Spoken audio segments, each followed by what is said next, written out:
Señores, bienvenidos al canal. Comenzamos con la información. A pesar de la grave destrucción que está sufriendo la base rusa en Sebastopol, sin embargo, la flota del Mar Negro rusa todavía no está completamente destruida. Es cierto que algún submarino o buque ha sido destruido y la base de la flota del Mar Negro rusa en Sebastopol pues, ha sido dañada. Sin embargo, dicha base puede ser reconstruida y volver a ser operacional. Y esto no significa que la flota del Mar Negro de Rusia pues vaya a dejar de operar.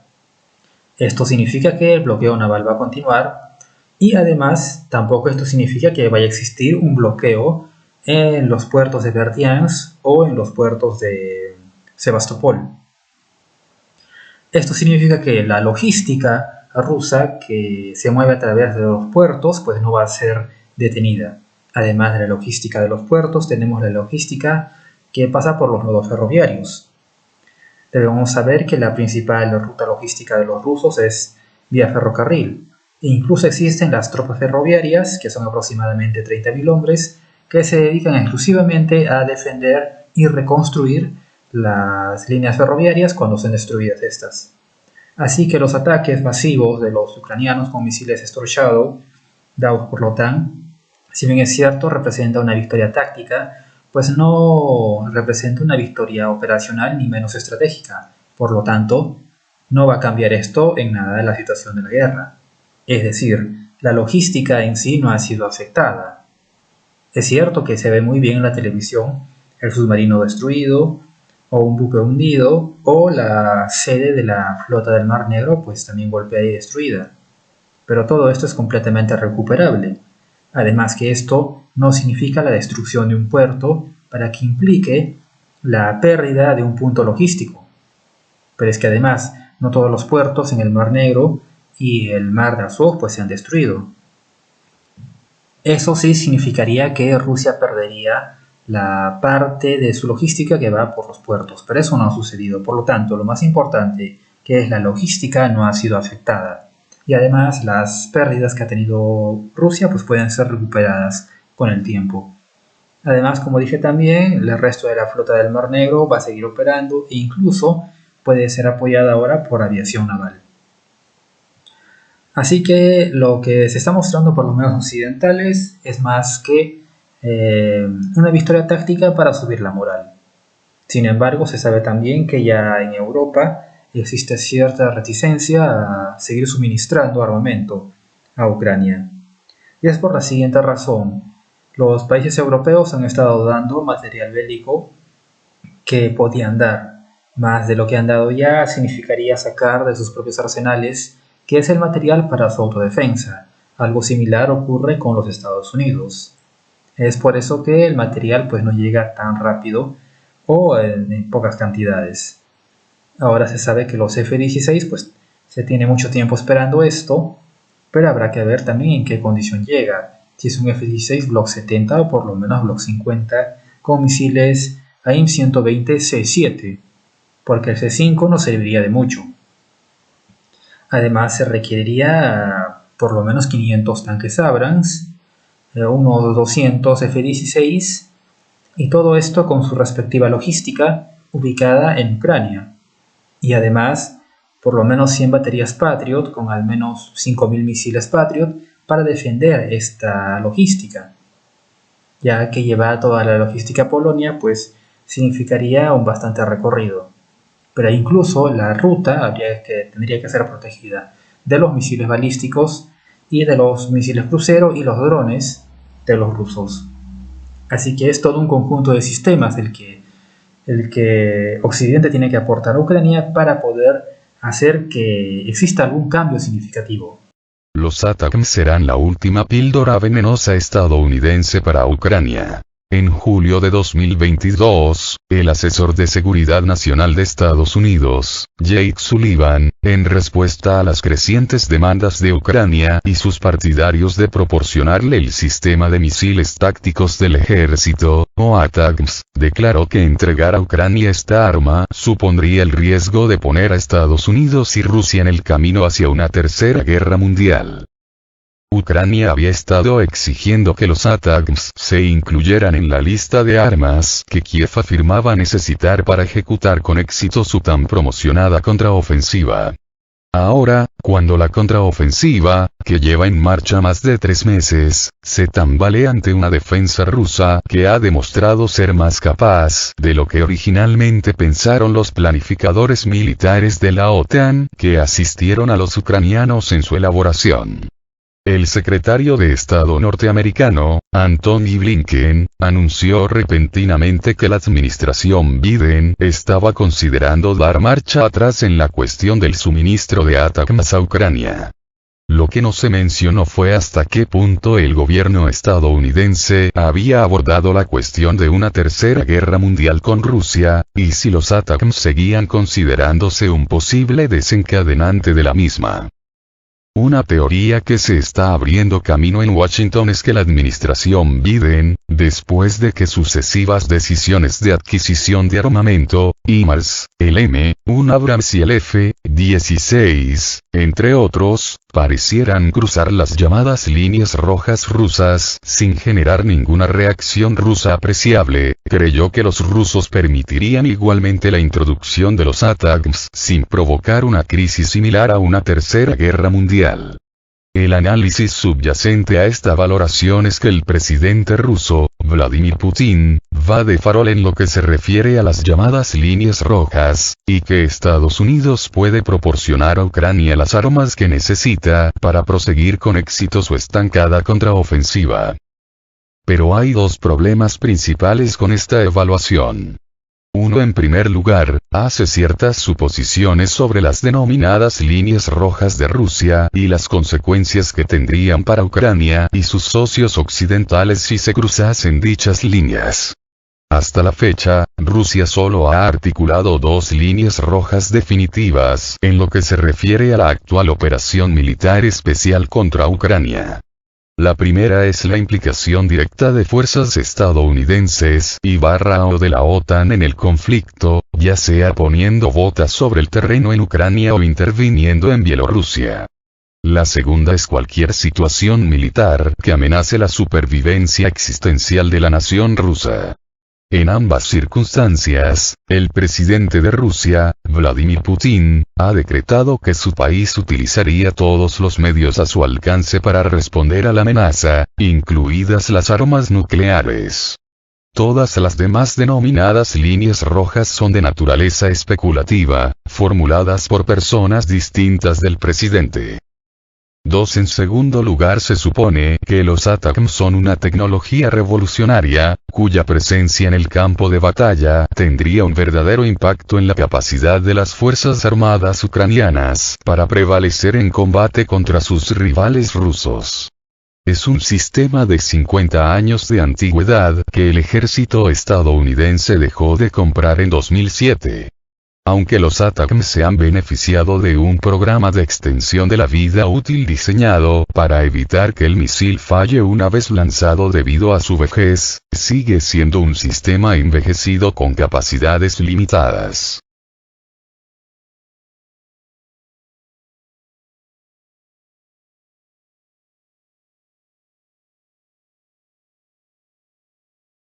Si Ucrania lo utiliza, se encontrará en el punto de mira de las armas antimisiles rusas, que interceptarán el cohete antes de que alcance su objetivo y bloquearán los sistemas de guiado mediante capacidades de guerra electrónica consideradas entre las más eficaces del mundo. No cabe duda de que un cohete ATACMS es capaz de infligir daños considerables a cualquier objetivo que ataque. Pero la realidad es que la mayoría será derribado antes de alcanzar su blanco, un hecho del que los planificadores militares del Pentágono son muy conscientes. En resumen, es la antítesis de un arma mágica diseñada para reforzar la capacidad militar de Kiev. Es, como todos los sistemas de armas estadounidenses que le precedieron, una píldora envenenada condenada a destruir a todos los que la consuman. La cuestión no es la debilidad o la falta de fortaleza de Rusia, sino más bien la volubilidad estadounidense que cuando se combina con una estrategia que siempre ha consistido en infligir el máximo perjuicio a Rusia con el menor riesgo para Estados Unidos, en lo que se refiere a bajas estadounidenses y de la OTAN. En resumen, las decisiones tomadas por Estados Unidos respecto al suministro de equipamiento militar se han hecho con un fuerte aspecto político interno, impulsadas por presiones acumuladas desde dentro del establishment estadounidense que se generan por las necesidades ucranianas, que vienen dictadas más por la exigencia de apaciguar a sus amos occidentales que de lograr capacidad bélica. Los ATACMS, al igual que los HIMARS, los M1 y los F-16, no son más que el equivalente a los caramelos esparcidos por encima del cono de helado que se lame a sí mismo, que es el apoyo militar estadounidense a Kiev. En esta ecuación faltan los cientos de miles de hombres ucranianos que han sido mutilados y asesinados a causa de esta cobarde postura estadounidense, y las millones de vidas ucranianas que han sido desplazadas y perturbadas a consecuencia de una estrategia estadounidense que pretende infligir daño a Rusia hasta el último ucraniano. Los políticos y expertos de Estados Unidos se regodean en que la política de su país ha sido un éxito, dado el número de bajas rusas que se han infligido simplemente gastando dinero. Pero nadie habla de los muertos ucranianos, de los heridos ucranianos, de las víctimas ucranianas porque en Estados Unidos y Europa su pueblo sencillamente no cuenta. Son recursos que se gastan tan despreocupadamente como los dólares y euros asignados por los supuestos representantes de principios de la democracia occidental. El posible suministro de ATACMS a Kiev no es más que la manifestación más reciente de la inhumanidad cuando se trata de la matanza de eslavos, ucranianos y rusos por igual en un conflicto concebido, facilitado y sostenido por el llamado Occidente colectivo.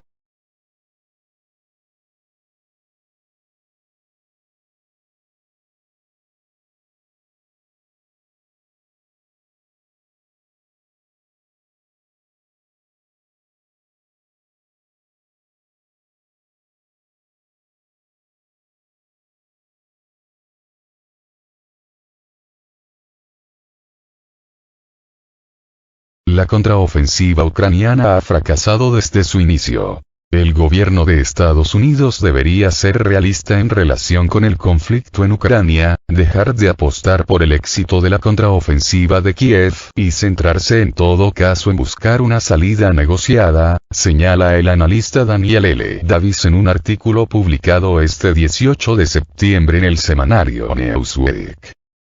Davis, un especialista en temas militares y de seguridad, y teniente coronel retirado del ejército de Estados Unidos, señala en su artículo que hoy en día, no existe una base realista para creer que Ucrania tenga la capacidad de alcanzar su objetivo estratégico declarado de volver a entrar en el territorio en el que actualmente tienen presencia las tropas rusas, incluida Crimea. De acuerdo con el especialista, en vez de seguir apoyando a Ucrania en una contraofensiva que ha fracasado desde su inicio, Estados Unidos debería enfocarse en asistir a Kiev, en reforzar sus actuales posiciones ante una eventual ofensiva del ejército ruso este otoño. Estados Unidos debe seguir garantizando que el conflicto no se extienda más allá de las fronteras de Ucrania e incrementar los esfuerzos diplomáticos con todas las partes implicadas para ponerle fin, explica el experto. Davis asegura que un análisis sobrio y preciso de la ofensiva de verano ucraniana revela que está produciendo poco o ningún progreso significativo hacia el objetivo de expulsar a Rusia. Washington debería realizar una necesaria corrección de rumbo y formular una nueva política, basada en las duras y verdaderas realidades de combate en Ucrania, aconseja el militar. Las políticas actuales de Washington no hacen ni lo uno ni lo otro. Según este experto, desde abril de este año estaba claro que la ofensiva ucraniana fracasaría por diversas circunstancias, entre ellas el poco o ningún poder aéreo y escasez de munición de artillería de sus fuerzas, que tendrían que enfrentar a un enemigo atrincherado y preparado para un ataque. Washington ha gastado casi 113.000 millones de dólares a lo largo de este conflicto, ha proporcionado a Ucrania un asombroso volumen de armas y municiones modernas, y ha proporcionado un impresionante despliegue de entrenamiento y apoyo de inteligencia. Tras casi un año de preparación, apenas ha hecho mella en las líneas rusas, afirma.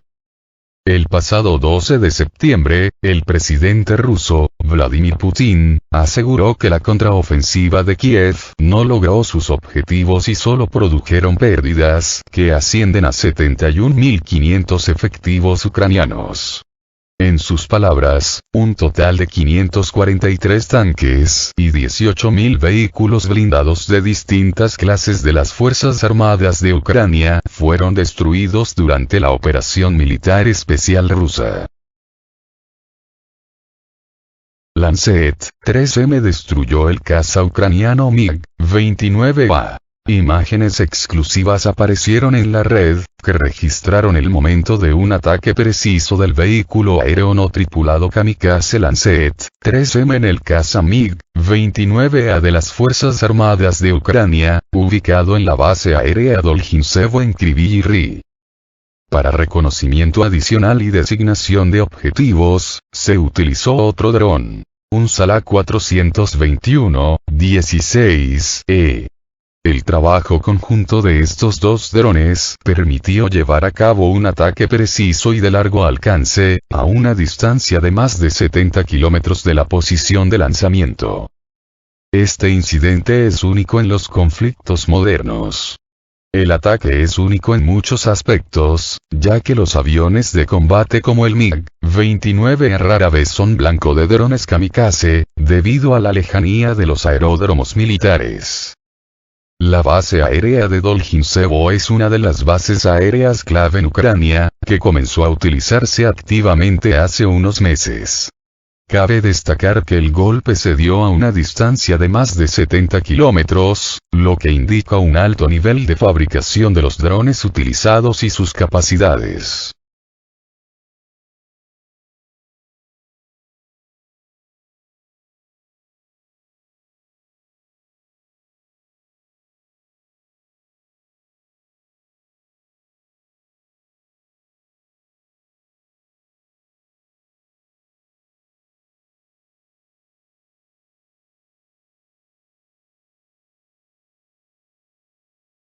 Rusia ha ampliado las capacidades de Lancets, permitiendo ataques contra aeródromos militares de las Fuerzas Armadas de Ucrania. Los expertos informan de una mejora significativa de los drones kamikaze rusos, que ahora son capaces de operar a distancias considerables.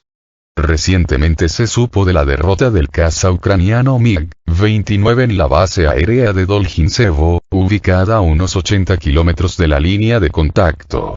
Los expertos prestaron especial atención al hecho de que el lugar del impacto fue registrado por un dron. Al mismo tiempo, existe la suposición de que el avión no tripulado Sala 421 se utilizó en esta operación no solo para fijar el momento de la derrota, sino también como repetidor, lo que permitió expandir el área de combate de otro dron, el Lancet 3. Si esto es cierto, esto indica nuevas capacidades tácticas y la interacción de varios tipos de drones en el marco de la operación militar especial. El uso de este enfoque permite no solo aumentar la efectividad del ataque, minimizar los riesgos para sus propias tropas, sino que también brinda la posibilidad de un análisis instantáneo de los resultados del ataque, para que el comando pueda tomar decisiones operativas en el campo de batalla. Al mismo tiempo, hasta ahora no hay declaraciones oficiales sobre este tema que nos permitan obtener una imagen más detallada de la visión.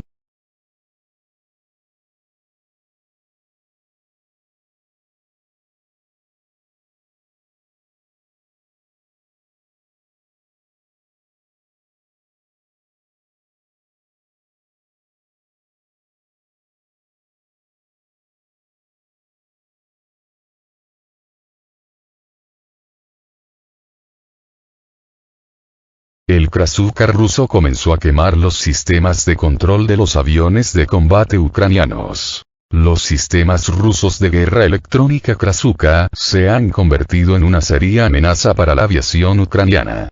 Según RIA Novosti, citando una fuente informada, estos sistemas de guerra electrónica son capaces de bloquear completamente el funcionamiento de la electrónica a bordo de los cazas ucranianos y los aviones de ataque. Como resultado de este impacto, los aviones de combate de las Fuerzas Armadas de Ucrania tienen que abandonar sus tareas y regresar a sus bases. La peculiaridad del sistema Krasukha es que puede operar a una distancia de hasta 150 kilómetros. Cuando los aviones ucranianos caen bajo su influencia, sus sistemas electrónicos fallan, incluidos los instrumentos de navegación. Los pilotos tienen que depender únicamente de los puntos de referencia del suelo para regresar a la base. Tal efectividad del sistema de guerra electrónica Krasukha permite cambiar seriamente las tácticas de las operaciones aéreas de las Fuerzas Armadas de Ucrania, obligando al comando ucraniano a buscar contramedidas o formas alternativas de realizar misiones de combate. Se sabe que las Fuerzas Armadas de Ucrania están tratando de usar sus aviones cuando los sistemas de guerra electrónica no funcionan, lo que generalmente ocurre durante los ataques de la aviación rusa, pero esto es ineficaz.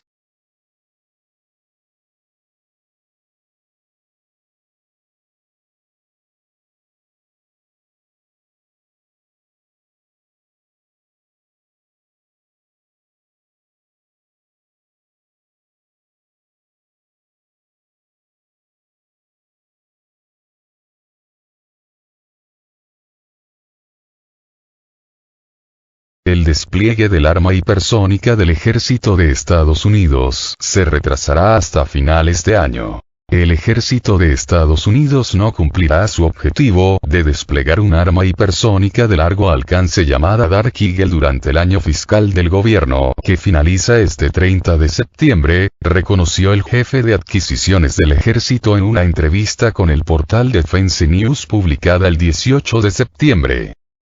Según el portal especializado en temas militares, el retraso se debe a la cancelación de una prueba crítica. Doug Bush, subsecretario del Ejército para Adquisiciones, Logística y Tecnología, dijo a Defense News que la prueba desechada, prevista para este mes, iba a ser bastante cercana a una prueba operativa en lugar de una prueba de desarrollo. Todavía tenemos un camino con una prueba de seguimiento para llegar a un despliegue de campo a finales del calendario 2023, dijo Bush. Es simplemente lo que es. Es decir, un hecho de la vida, no vamos a poner algo en el campo hasta que tengamos cierta confianza en que si a los soldados se les pide que vayan a usarlo en combate, va a funcionar y será seguro para ellos usarlo, afirmó el funcionario. Estamos encontrando problemas, dijo Bush al portal. En realidad es bueno que los estemos encontrando. Las armas hipersónicas son capaces de volar a más de Mach 5, o más de 3.836 millas por hora, y pueden maniobrar entre distintas altitudes, lo que dificulta su detección. Según el medio especializado, Estados Unidos se encuentra en una carrera por desarrollar la capacidad armamentística y sistemas de defensa contra misiles hipersónicos. El pasado 16 de septiembre, el Pentágono confirmó a Bloomberg que no cumplirán con el objetivo de desplegar un arma hipersónica en las 2 semanas restantes del mes de septiembre, sin dar una fecha exacta respecto a cuándo podría desplegarse. Con este retraso, Bloomberg señala que es el segundo año consecutivo que el Pentágono no cumplirá con una fecha prevista para desplegar su primer arma hipersónica operativa, incluso cuando China y Rusia ya han desplegado nuevas armas ágiles que pueden volar rápido y bajo.